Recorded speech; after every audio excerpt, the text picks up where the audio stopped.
بسم اللہ الرحمن الرحیم۔ آج ہمارا ٹاپک نیت کا پھل ہے۔ چلیے شروع کرتے ہیں۔ بسم اللہ الرحمن الرحیم۔ نیت کا پھل۔ حضرت سلطان محمود غزنوی علیہ الرحمہ بہت مشہور بادشاہ گزرے ہیں۔ ایک مرتبہ آپ سیر کرتے ہوئے ایک ایسے دیہات میں جا پہنچے جہاں گنے بہت زیادہ بوئے جاتے تھے۔ آپ نے اب تک گنا دیکھا نہیں تھا۔ جب آپ نے گنا چوسا تو بہت پسند آیا۔ آپ نے اپنے دل میں سوچا کہ گنے کی پیداوار پر بھی لگان مقرر کروں گا تاکہ ہر سال ہمارے شاہی خزانوں کو ایک نئی آمدنی حاصل ہوتی رہے۔ اتنا سوچنا تھا کہ اب جو گنا آپ چوستے ہیں اس میں رس ہی نہیں۔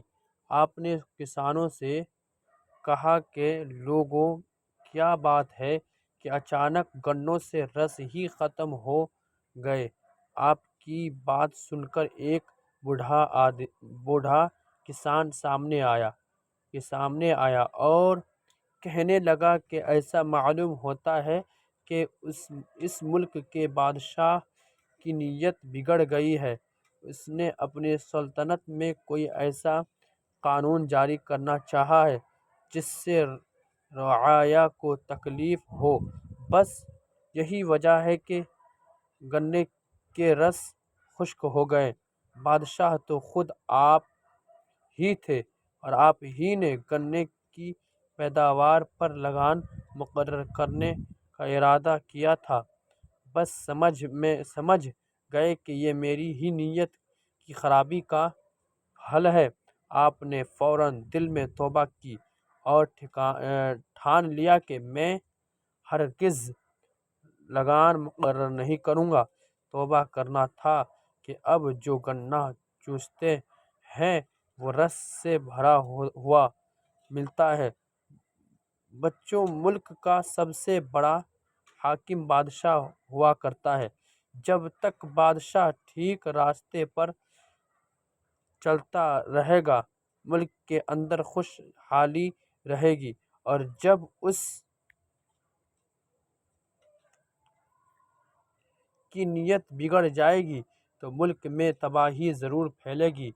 اور دیکھو، محمود غزنوی بادشاہ کے دل میں کھیتوں کی لگان بڑھا دینے کا خیال پیدا ہوا تو گنوں کے رس کی برکت ختم ہو گئی، اور جب بادشاہ نے توبہ کر لی تو اپنی نیت ٹھیک کر لی تو اللہ تعالیٰ نے گنوں کو رسیلا بنا دیا۔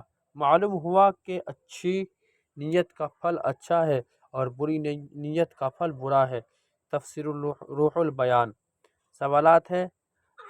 سوال نمبر 1، گنوں کے رس اچانک کیوں خشک ہو گئے؟ اس لیے کہ محمود غزنوی علیہ الرحمہ کی نیت بدل گئی، اسی کارن۔ بوڑھے کسان نے کیا جواب دیا؟ انہوں نے کہا کہ اس ملک کے بادشاہ کی نیت بدل گئی، اسی کارن پھل میں مٹھاس نہیں ہے۔ بعد میں گنے رسیلے کیوں ہو گئے؟ اس لیے کہ محمود غزنوی علیہ الرحمہ نے توبہ کی اور اللہ تبارک و تعالیٰ کے سامنے معافی مانگی، اسی کارن ان کے جو گنے چوس رہے تھے تو میٹھا ہو گیا اور میٹھا پھل ملا۔ آج کے لیے اتنا ہی، پھر بعد میں پڑھیں گے۔ السلام علیکم ورحمۃ اللہ تعالی وبرکاتہ۔ آپ سے گزارش ہے کہ اس چینل کو سبسکرائب کریں اور لائک کریں اور شیئر کریں اور کمنٹ کریں۔ السلام علیکم ورحمۃ اللہ تعالی وبرکاتہ۔